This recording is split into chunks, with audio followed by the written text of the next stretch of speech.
Welcome to Unsung Heroes with Johnny, Daniel, James, and Sam. Our goal is to leave no hero unsung.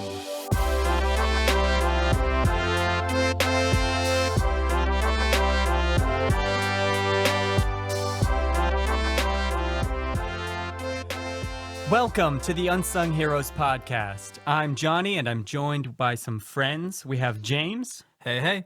We have Samuel. Hello. And we have Daniel. What is happening? And we have an interesting episode here today.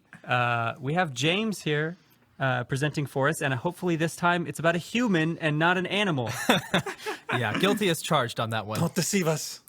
Yeah. No. I was thinking about a possible unsung hero for this episode, guys, and I realized that there are a lot of inventions in our lives that we certainly take for granted. And For example, the because- telefono. Exactly, the telefono, of course, being one of them. But one thing that particularly stood out to me as the weather continues to warm rapidly here in Texas was air conditioning. Oh, yeah. Air conditioning. You know what's really ironic? We're recording this episode in my upstairs office closet, and I turned off the AC to record this because otherwise there's a hum in the background, and I don't want that. Right. So that's ironic. So you're saying the inventor that you're about to tell us is trying to hinder our recording?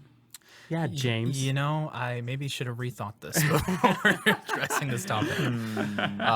But, you know, one thing I found that was interesting is I think around 80 to 90% of all households in the United States have air conditioning.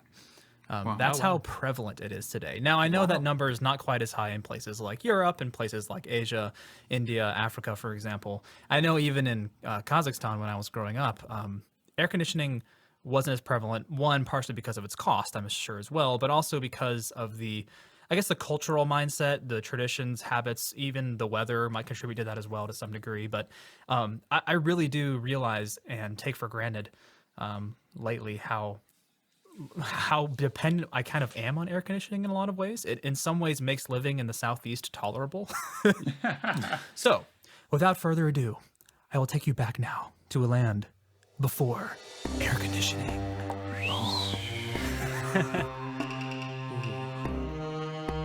Back in a dark past, I will briefly explain to you the lengths that people have gone to try to control air temperatures. Briefly, we always know that one form of air conditioning is the use of fans, whether they are handheld or electronically operated. Of course, in ancient Egypt and in other societies, we know people would often use slaves or other labor to continuously fan themselves on a hot day.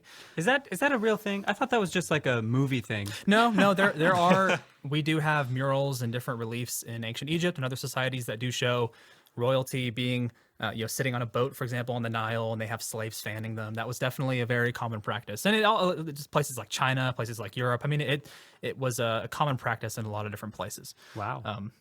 But we also know, for example, that another thing that people might do to try to get their homes cooled was Emperor Elagabalus from the 3rd century. This was a brief, a short-lived principate of Emperor Elagabalus in the crisis of the 3rd century in Rome. He actually was kind of crazy in a lot of ways, but one of the things that he did is he would actually import huge mounds of snow by donkey cart into his garden in his villa in the summer in order to cool the area. Wow. So I kid you not, like imagine having, thousands of cartloads of donkeys every month coming down, piling up massive amounts of snow and ice in your garden just to keep your villa cool in the summer. I mean, that's the kind of lengths people would go to cool if they had the kind of wealth and power like a Roman emperor. It's a real power move right there. Yes. Yeah.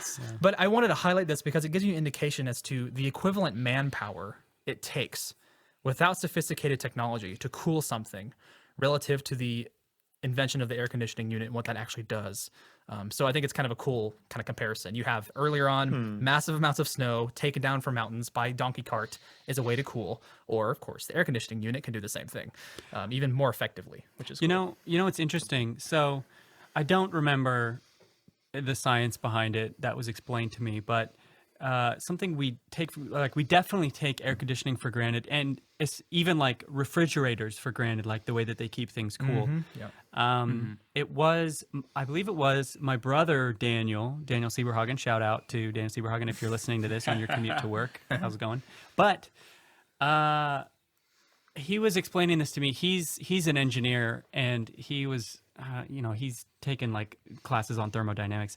It's a lot easier to heat something up than cool it down. Yep, absolutely. Because when you heat something up, you're just adding energy to it, right? You add a certain amount of energy, Well, the extent of my knowledge in this stuff goes back to our tech class in high school, where me and, was it Samuel? Yes. I was in that Yes. one. Yeah. Yes. We won that. Samuel and I won. Oh, yeah.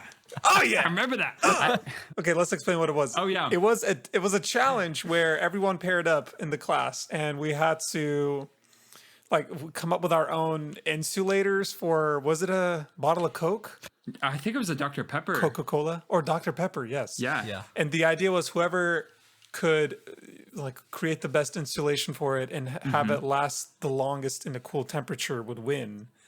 And remember Samuel that. and I won. Wow. We Congratulations. found our gifting from that day. And I've never gone near thermodynamics ever again. Yep. Yep. So I'm going to talk about the history of the AC unit, obviously, and what this kind of involved. And of course, obviously, heating coils were a big part of that, which it does involve, pressurizers, evaporators, all these kinds of complicated mechanisms that I'm not going to get into today because we don't have that kind of time, and that's beyond my expertise, to be frank. And I don't think people want to listen to us explain the science behind air conditioning units, but I do want to talk about the fact that, and I always want to point this out whenever we talk about inventions, no invention is made in isolation.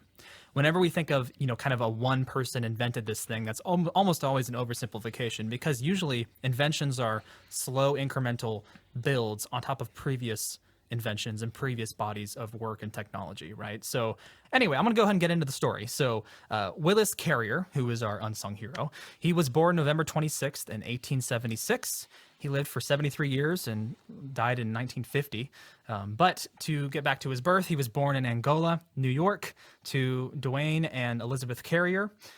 We know some things about him, like as a kid, he said he was not quite good at math initially, and his mom would have to explain things to him, and she would show him how fractions worked by cutting up apples for him, and she really inspired in him particularly a kind of a love for engineering and for figuring problems out hands-on and for discovering answers to questions. He really cited his mother often as an inspiration in his life. And he did live a rural lifestyle, so he often was tasked with repairing and fixing things on his own, which he grew very proficient in. He had a very one-track mind, and he was highly devoted to whatever he was focused on. He's one of those kind of guys, who just gets his mind stuck on something and he can't leave it. There's a book about him that says one time he was packing for a trip, and he took a suitcase with him. And after he arrived in his location, he realized that he'd only packed one handkerchief in his entire suitcase because he was so distracted by something else. Just kind of has that kind of absent-mindedness about him that shows that he's really focused on something and he's not going to divert any attention other places. So I thought it was a fun story about him. But we do know that he went to Cornell University on scholarship and graduated with a bachelor degree of engineering in 1901. So he certainly had a good opportunity afforded to him there. And then in 1902, he was employed and went to work for Buffalo Forge Company in Buffalo, New York. And this is kind of where the story all begins. So Willis initially designed systems that were made to heat wood and coffee. And of course, as Johnny mentioned before, understanding how to heat something is a lot easier than learning how to cool something. So that was obviously known, that was a known practice, and there were technologies that could do that kind of thing. So he would design certain ventilation systems that were helpful in heating up wood and coffee in different production facilities. And he was pretty successful at his job. So eventually he's promoted in his company to the director of experimental engineering. And he joins that department kind of as its head. And eventually he is given a job at a publishing company called Sackett Wilhelms. And this company was having some problems with their printing machines. Essentially what they were doing is they had a bunch of machines in a room that were printing a bunch of pamphlets and papers and, whatever else you might be printing in a print shop, but they were printing in color. And one thing they noticed was happening is that in summer months, the room was getting so hot and so humid. And because of that heat, the expansion and shrinkage of the paper and of the colors kind of getting washed out and getting wet, is that the printing press was not able to print precisely and accurately like they wanted to. You know, the colors would be shifted off, the paper wouldn't hold the ink well because it would get smushed and get runny from the humidity. So this was causing a lot of problems, obviously, for their profitability and their ability to, again, print the amount that they needed to every day. So this company actually hired Willis Carrier to come and find a way to keep temperatures and humidity constant in their printing room. So he kind of had a list of things he wanted. He said, I want you to develop me a machine, the client said to Willis Carrier, that will keep this room constantly at a 55% humidity level and keep the temperature decently low as well.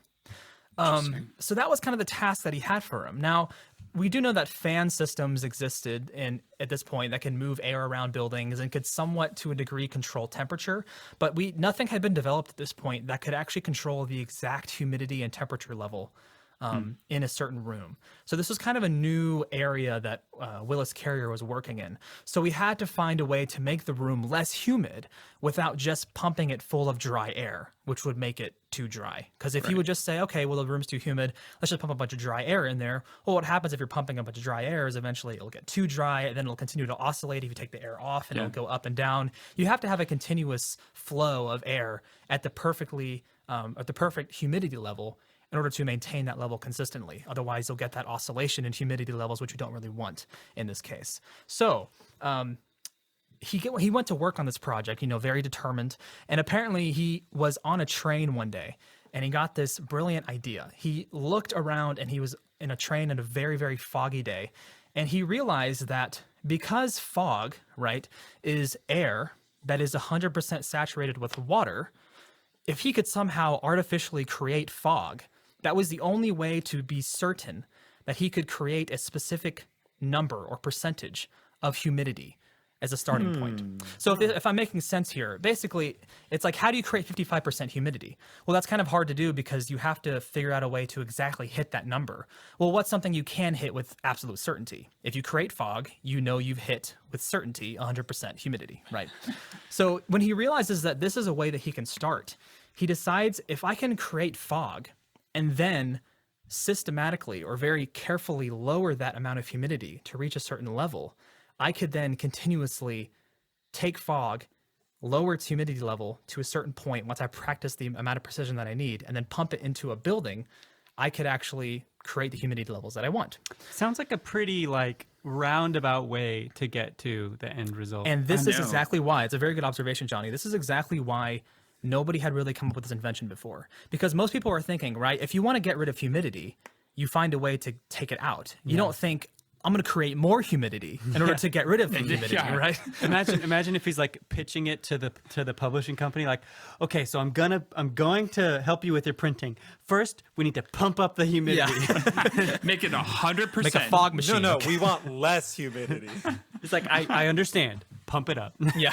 I understand. Right. Give me fog. And because it is not very intuitive, at least in a kind of initial base look at this idea, it's not very intuitive. That's kind of the reasons why it was a very unique and profound idea that he actually had. So what eventually happened is that he and his team got together and he decided to build a box in which he could trap air. So he got a big, he constructed a metal frame or a big, massive, box construction. He got fans, he got a garden sprayer, and he got heating coils. And so what he would do, and I'm going to try to explain this in kind of a very basic level description, because again, I don't know all the details of it either myself. I'm not a scientist, I'm not an engineer, and I don't want to bore anybody, but I'm going to try to explain kind of what he ended up doing and why this is really cool. So he would take one fan at one side of the box and he would suck in hot, warm air. And then what he would use is he'd take a hose and kind of use the cooling, the coils as well, and have a hose that would spray cold water into the hot air. And by cooling it and bringing the temperatures to a specific point, he could then create fog. Wow. But then what he would do is, as the fog was created in this kind of funnel process, he would then reduce the amount of humidity by precisely adding specific amounts of dry air back into the fog. And then he would measure and see, how much air can I pump into this to where it gets down to the level that I want to get. And so by testing it and retesting it and continually generating fog by, drawing in hot air, spraying it with cold water, getting it to that fogging point, and then kind of introducing dry air at a certain rate into the pipeline, he could then determine exactly how much he needed to let into this controlled space so he could create a certain level of humidity in this system. And then what he would do is then he'd then pump it out to the other side with another fan. So what you're doing is he has to have a constant supply of water, and he has to have a constant supply of air and electricity, right? You kind of have to have these components in there. And obviously he would use agents like ammonia in it as well initially to help the process go along. But what ends up happening is that in the room with this whole contraption he builds, he's able to create the perfect humidity and keep the temperature low at the same time by continuing this cycle. And so one really cool fact about this is the cooling that he was able to generate with this machine is the equivalent of using 108,000 pounds of ice a day to cool a room that size. Wow. Just based on this simple concept. Again, it's not simple, but on this simple idea that he developed into a complicated machine. So the cooling effect came with the humidity effect, essentially. Yeah, as far as I understand it, he would be using these coils, and he'd be using the cold air being blown through everything to create enough cold air to lower the temperature. I can't get into all the details of this, and of course, I'm not going to claim to understand this completely myself, but that's kind of the basic premise, is creating fog, then adding from that 100% humidity enough dry air to bring it down to 55%. So I think this has to do with one of the concepts I was talking about, where you create heat by adding energy, and you have to cool things by taking away energy. Well, the way you take away energy is you have to have somewhere to put it. So wherever you put it is going to get hotter. Yep. So I think that's the idea with the hot air that he incorporated in this, is that he's using that to take away the energy from the other air, which is creating it cool. Right, and it has to do with he developed a concept of dew point, the point at which water turns into fog, and with mixing with air and all this kind of stuff. Of course, I'm not going to get into that right now. I'm way out of my league in that regard, but it is really interesting to see how he developed this. And of course, he continued to perfect his device over several years. He got it more efficient, smaller, and eventually he gets a patent for it in 1906, and it's called the apparatus for treating air. So that's kind of the official date when we say that's when the invention is official. And this device is so successful that he eventually creates his own branch in the company that he worked for called Carrier Air Conditioning Company of America. And one cool thing about this is actually initially right after it was made, this is a massive expensive contraption. There's no way you're going to ever have this in a home or a small area. So the people who really caught on initially were movie theaters. You might not know this, but movie theaters at this time period, again, we're still in the early 1900s, movie theaters almost never were open or were successful in the summer. Because wait, can I guess? Yeah. Is it because the reel, the reels for movies, the movie reels that actually played the movie, was so flammable that in the summer they got too hot and all the movie theaters would burn down? I don't think so, but that's an interesting idea. But one of the problems, of course, is just the heat, right? You're kind of in this massive warehouse structure, essentially, right? And you're all piled in there, a closed space. It gets really, really hot. Nobody wants to sit in an enclosed, hot room like that. Yeah, so that's essentially what I said. That's pretty much the same thing. Gets so hot in there. That was my point. The fire was metaphorical. Yeah, fire like people were too allegory. hot. Yeah. Exactly. So the cool thing is that movie theaters initially realize the advantage of this, because think about it, if you're closed for like 3 or 4 months out of the year, that's a whole lot of profit out of the window. That's true. So even though these machines that were initially made, the air conditioning units, were so expensive, there's one example of a theater actually installing it in their building and then being open for the summer. Audiences love it, and they make back all of their profit from what they lost by purchasing the machine in one summer. So it's like one summer they already made back the money that they used to purchase this really expensive machine. Interesting. Yeah, that's eventually it kind of expands. Eventually, the very first home it was made, air conditioning unit was made in, was the Charles Gates mansion, and it was a really massive and expensive contraption. So it wasn't really ever used very often. And unfortunately, things go on. In World War I, his company had to dissolve, and his branch. For financial, and obviously the company's shifting to only producing stuff for the war effort. And so Carrier and several of his colleagues moved from their own company to create a different one called the Carrier Engineering Corporation in 1915. And then in 1922, the next big development in air conditioning technology, he developed a AC system that's basically still used today. Now, again, I'm not going to get into how this works, but it's different how it's used today because basically you have a compressor and then an evaporator with a refrigerant liquid going through a cycle. So you'll have the compressor that makes it hot, and then the evaporator makes it cold, and it kind of cycles in and out of your house, and the hot air is expelled outside in kind of a unit on your wall outside, and then the cold air kind of comes back in and is shot out through, an AC unit. Yeah. So Beautiful. that's one of the, we have those little machines often that are put up in buildings that have a little vent fan. That's kind of the system that he eventually developed in 1922 that was more popularized later on, because this made it much more small and everything. So these smaller units, because of this new system that was developed in the 20s, these small units were able to be installed in places like homes. Even cars started to have these systems on them. Like we know today, we all have AC units in our cars. But that's really funny. I imagine, like you were saying, those units that you see inside people's houses on the wall. I imagine that like just outside of a car window. Yeah, I wish. Sitting out there. Yeah. You got the giant telephone in the car. You got the giant AC fan. It's like old technology, the equivalent of what's in a new car, like in an old car, how it would have to be. Yeah. That's so funny. Yeah, but apparently the very first cars that had it, you had to like turn off the car, and then you have to independently start the. I feel like that's inefficient. Yeah. I'm coasting because I need the AC on. That's funny. Yeah. But I mean, take the wheel. Would they let go of the wheel? You don't have to let go of the wheel. Yeah, okay, never mind, man. I love it. Yeah, so I can talk about more things like that, but what do you guys think are some of the advantages of having air conditioning like this in society in general? Well, okay. All of a sudden, there's a lot of places on Earth that are now habitable. That's a good point. Sure. Think about And it. summer is now everyone's favorite season. Yeah. I don't think that Las Vegas would be even in existence because it's in such a terrible place if you think about it. It's just hot, In the right? middle of the Like desert, Yeah, right? like And- nobody wants to live there. It significantly gives humankind the advantage of, nature all of a sudden isn't really determining where you live much more. Yeah. Well, that- it that's does make part of me. It does make me wonder, and maybe this is my privilege coming out, but like, do you ever get used to the overwhelming amount of heat? Like if somebody lives in a constant, like really hot temperature, really humid temperature all the time, does it come to a point where you're just like, yeah, this is normal life, and the idea of an air conditioner would just be kind of unthinkable? Honestly, I'd imagine yes, because again, I hate to go back to this, but when I first came to the US, like I was legit freezing inside, but everyone else were in these, short shorts and t-shirts, and everyone else was fine, which I could not believe. How much more so for someone who lives in a way hotter climate and never have that AC? Right. I feel like they kind of would Like, I mean, I'll take for example, right? Like, I mean, I grew up without AC. We had fans, but we didn't really have AC, and I was so much more used to it than I am now.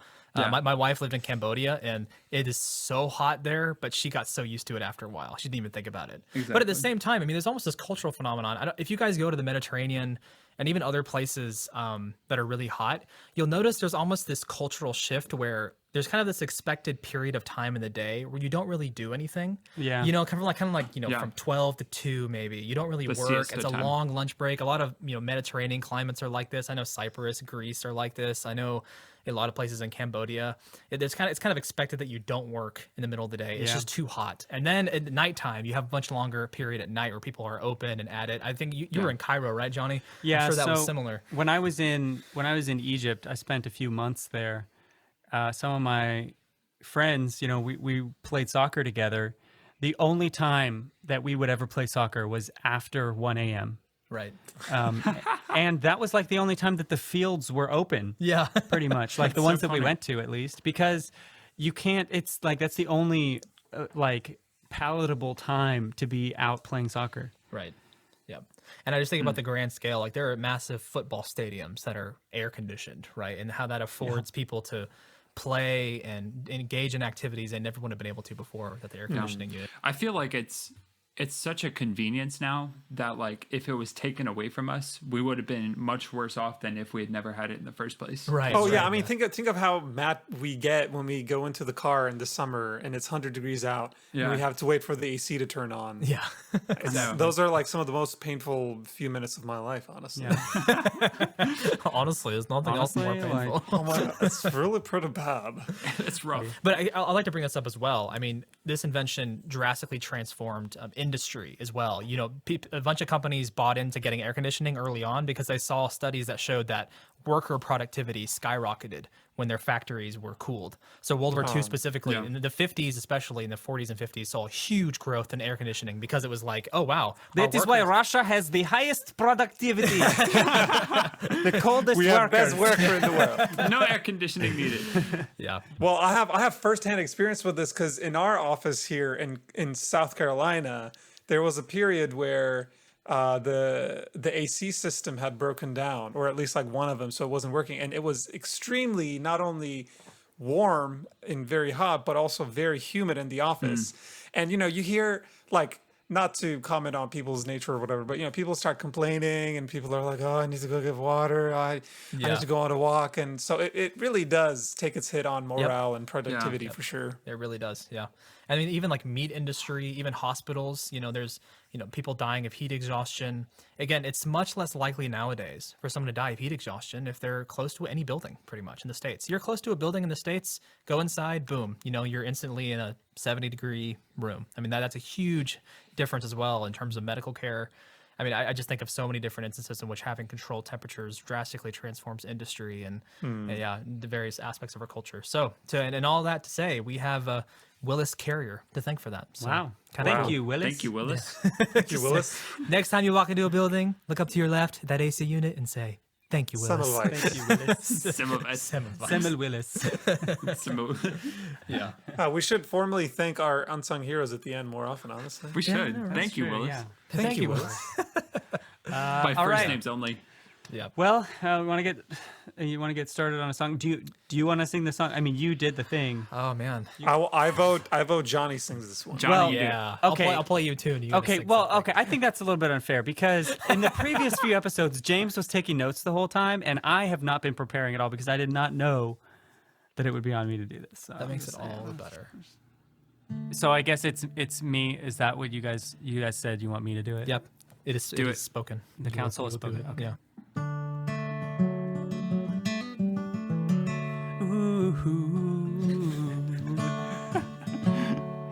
Willis Carrier made me cold and dehumidified my tears. And though his story was never told, he has blown away my fears of having a heat stroke.